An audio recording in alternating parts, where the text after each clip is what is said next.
Assalamualaikum warahmatullahi wabarakatuh. Kembali lagi bersama saya Suci Dewi Rahayu dan saya Septi Fitriani di acara Ploner Cats. Kali ini kita ada narasumber dari Syafa, Yola, Niken, dan Febri. Untuk acara kali ini kami akan membahas seputar dakwah, syarat dan juga metode dakwah di era coding dan juga AI ini. Oke, yang pertama saya ini mau bertanya-tanya dulu nih. Sebelum ke acara inti, saya mau bertanya, yaitu apa sih dakwah itu? Kalau menurut kita, dakwah itu kayak sebuah ajakan ya, ajakan atau panggilan untuk mengajak kita tuh mempelajari dan lebih mengamalkan ajaran agama kita nih. Iya. Nah, dakwah itu udah dijelasin ya tadi sama si Yola. Itu seperti kayak ajakan menyampaikan gitu kan. Oke. Terus untuk dakwah ini kan ada anak muda yang kayak misalnya diberi dakwah gitu suka nggak didengar gitu ya, kayak mending scroll TikTok aja nih gitu. Dakwah apaan ya gitu, nanti aja lah dengerinnya gitu kan, kayak kurang menarik gitu ya. Untuk syaratnya nih biar dakwah ini bisa kayak menarik dan juga didengar oleh anak muda gitu, itu apa aja sih syaratnya?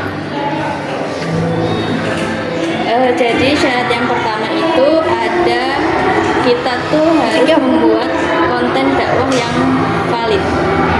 Jadi kita membuat konten yang sudah sesuai dengan kebenaran Al-Quran dan hadis. Oke. Baik. Terus ada lagi?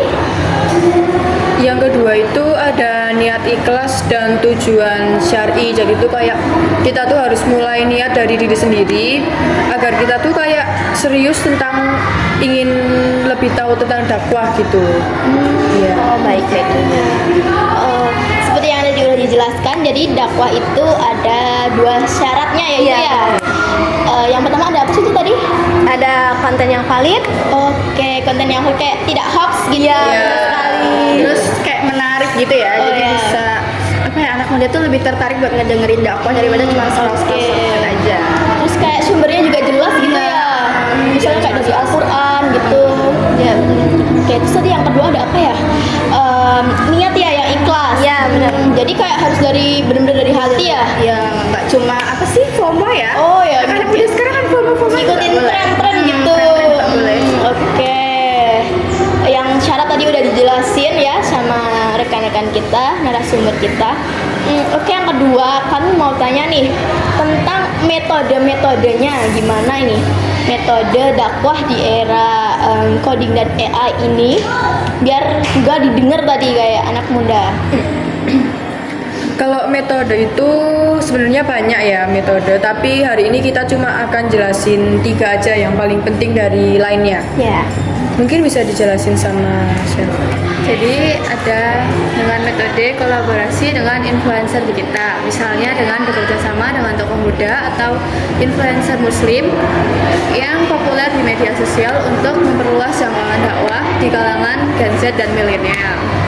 Oh baik ya. Oke. Terus mungkin itu kan kayak itu ngundang gitu ya, jadi kesannya kayak apa sih kita saling berbagi ilmu. Nah terus kalau menurut aku juga itu penting banget kan sekarang zamannya udah modern nih ya, serba canggih, terus juga ada AI. Nah mungkin dengan adanya AI ini kita bisa memanfaatkannya. Nah untuk teknologi AI sendiri yang bisa dimasukin ke dakwah tuh misalnya pengembangan aplikasi dakwah atau chatbot. Jadi itu tuh kayak ngebuat aplikasi Islami atau chatbot berbasis AI yang dapat memberikan informasi keagamaan. Terus misalnya juga menjawab pertanyaan umum umat secara otomatis, atau juga tuh kayak mengarahkan ke sumber daya yang terpercaya. Jadi nggak cuman kayak kita udah buat aplikasi tapi itu ngasal kemana-mana, tapi enggak. Jadi kita buat aplikasi AI tapi itu juga terpercaya, jadi kita nggak salah sangka kayak gitu. Oke, baik. Yang terakhir tuh ada coding untuk efisiensi dan inovasi. Jadi itu penjelasannya tuh menggunakan kemampuan coding untuk membangun dan mengelola situs web dakwah. Jadi tuh kita tuh nanti di sini tuh fungsinya tuh untuk mengembangkan platform belajar agama online yang interaktif. Jadi tuh kita tuh mewujudkan pembelajaran online dari tentang dakwah itu agar aktif dan efektif untuk diminati banyak orang. Oh, baik-baik. Iya, baik-baik. Tadi metodenya udah disebutin ya sama kalian semua. Yang pertama itu kayak untuk metodenya ini tadi udah disebutin ya. Ada 3 itu ya. Oh iya, yang pertama itu ada kolaborasi dengan influencer digital. Yang kedua ada coding untuk efisiensi dan inovasi. Dan yang ketiga itu ada pengembangan aplikasi dakwah chatbot. Ya. Oke, ini sangat bermanfaat sekali ya penjelasan dari narasumber-narasumber kita. Jadi kita lebih mengetahui apa sih syarat dan metode dakwahnya di era coding dan juga AI ini. Oke, kita udah di akhir penghujung podcast nih teman-teman. Tutup langsung dulu ya. Mungkin dari kami ini aja sih yang bisa kita sampaikan ya. Baik.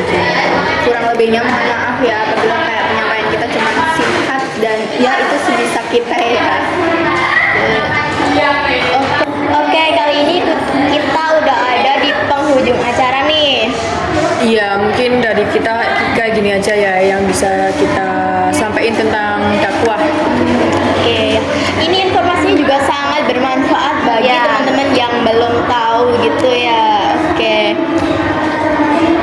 Kami ucapkan terima kasih buat teman-teman yang udah nonton podcast kali ini.